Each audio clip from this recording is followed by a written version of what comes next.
Good morning. Today we're looking at Matthew chapter 22 verses 34 to 46.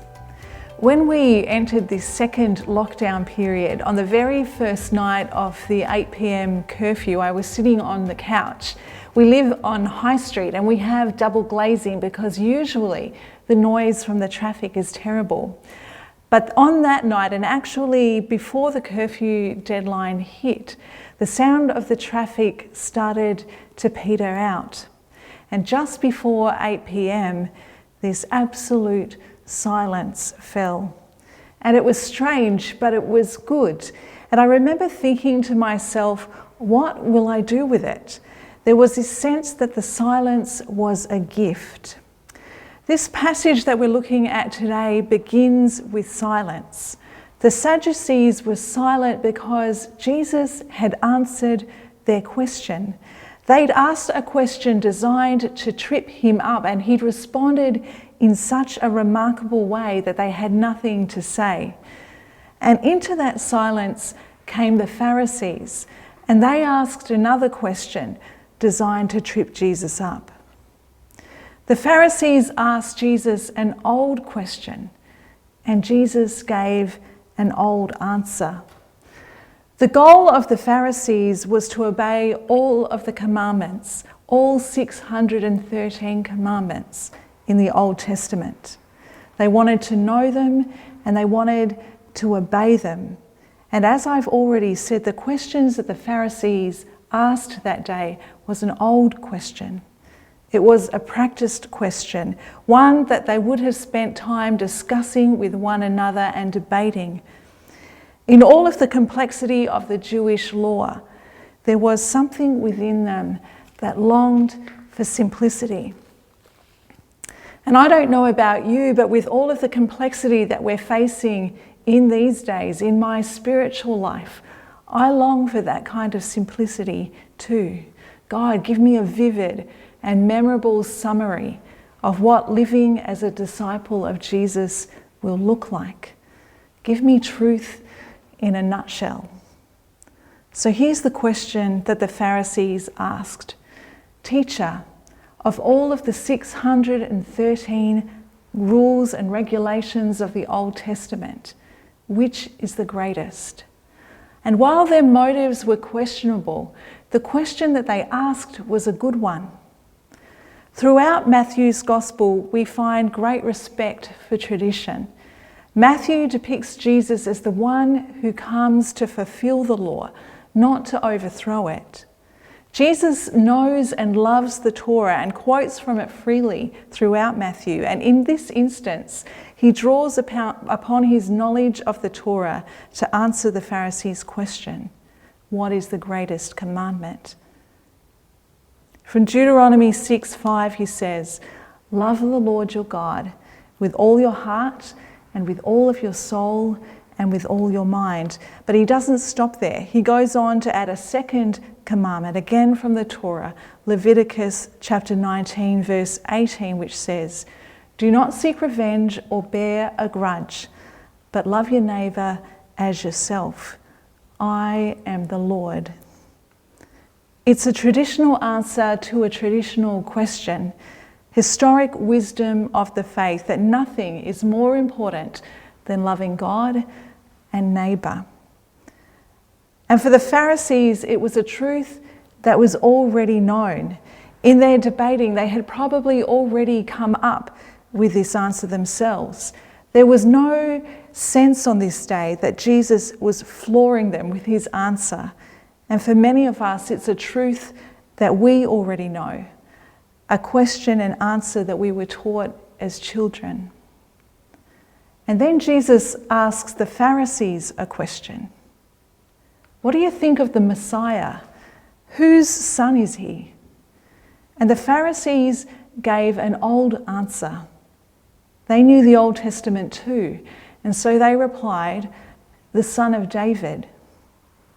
But it was an old answer that would have made them very uncomfortable.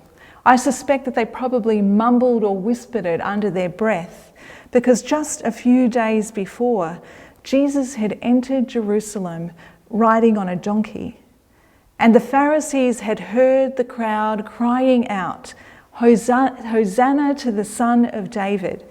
Blessed is the one who comes in the name of the Lord." The Pharisees were on dangerous ground, but no other answer was possible. This was the old answer that they knew to be true, and you can feel the suspense building. Finally, referring to Psalm 110, Jesus asks the Pharisees a new question.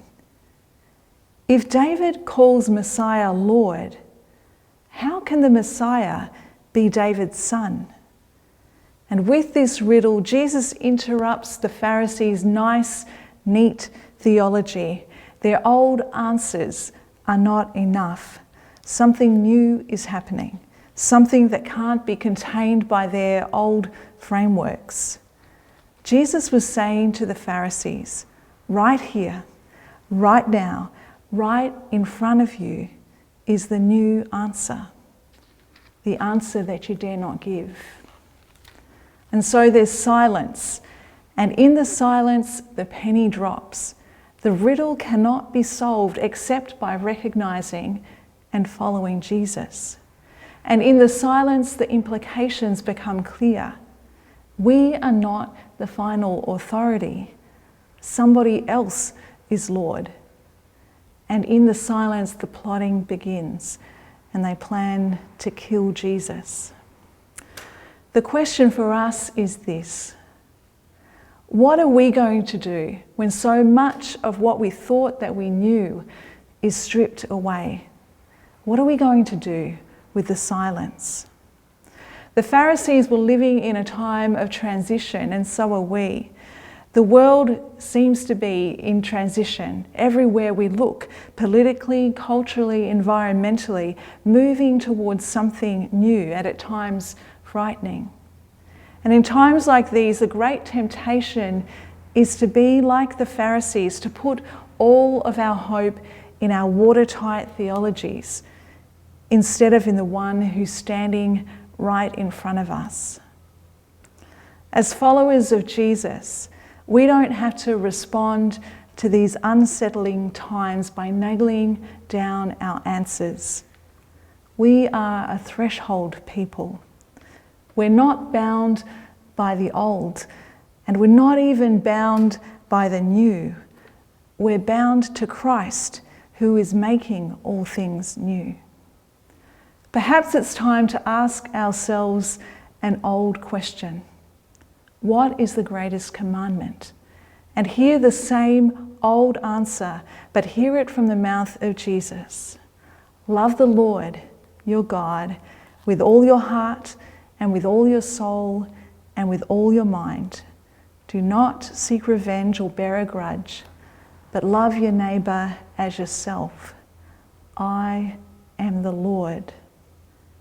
And perhaps it's time to ask ourselves a new question, the same question that Jesus asked Peter just a few weeks ago. And you, who do you say that I am? In the past, we may have given an old answer, an answer that came from our head, from all of our reading and debating.